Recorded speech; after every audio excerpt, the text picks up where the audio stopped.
স্বামী বিবেকানন্দ স্কলারশিপ টাকা ঢোকা শুরু। কারা টাকা পেল, কি করতে হবে, পরবর্তী কবে পাবে, দেখে নাও। তো চলো বিস্তারিত আমরা এই ভিডিওতে জেনে নেব। সো আর বেশি কথা না বলে ভিডিওটি শুরু করি। Scholarship desk. স্বামী বিবেকানন্দ স্কলারশিপ আপডেট 2024 অবশেষে ছাত্রছাত্রীর জন্য সুখবর দিল উচ্চশিক্ষা দপ্তরের স্কলারশিপ বিভাগ তথা বিকাশ ভবন।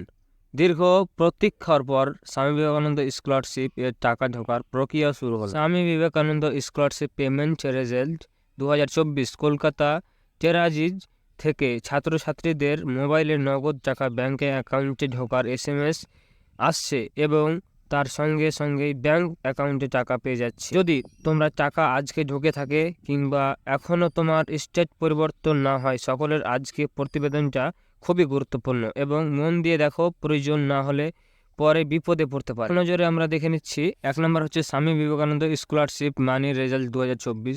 এখানে 1.1 যাদের টাকা ঢুকেছে তাদের কি করতে হবে। 2 নম্বর যাদের SMS আসার পরেও টাকা ঢোকেনি তারা কি করবে, পরবর্তী ফান্ড কবে ছাড়া হবে। সো তারপর আমরা দেখে নেব নিচে কি বলছে।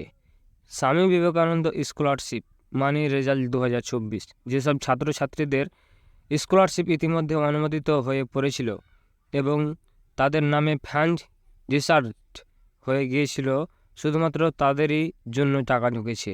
দেখতে পাচ্ছ তোমরা নিচে SMS চলে এসছে, 12,000 টাকা ব্যাংকের অ্যাকাউন্টে ঢুকে গেছে। যাদের টাকা ঢুকেছে তাদের কি করতে হবে। বিকাশ ভবনের নিয়ম অনুযায়ী স্কলারশিপের টাকা শুধুমাত্র পড়াশোনা খরচেই খরচ করা যাবে এবং এর জন্য রিনিউয়াল করার সময় সার্টিফিকেট ও সই করে জমা নেওয়া চালু করা হয়েছে। তাই ছাত্রছাত্রীরা স্কলারশিপের শুধুমাত্র সঠিক ক্ষেত্রে টাকা খরচ করার কথা বলা হয়েছে।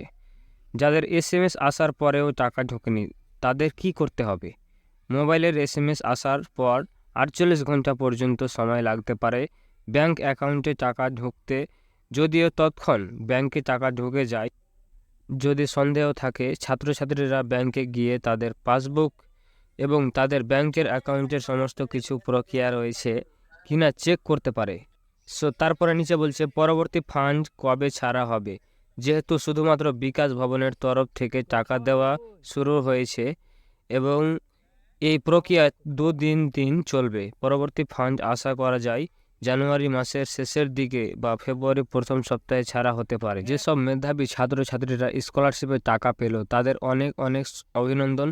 কোনো ক্ষেত্রে 12,000 টাকা, কোনো ক্ষেত্রে 60,000 টাকা ছাত্রছাত্রীদের জন্য অনেকটা গুরুত্বপূর্ণ ভূমিকা পালন করে পড়াশোনার খরচ বহনের।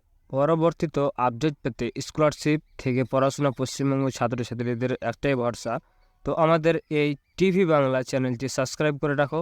নতুন নতুন অফিসিয়াল আপডেট পেতে আমাদের এই চ্যানেলটি সাবস্ক্রাইব। ততক্ষণ ভালো থাকো, সুস্থ থাকো। দেখা হচ্ছে আবার একটি নতুন আপডেট নিয়ে।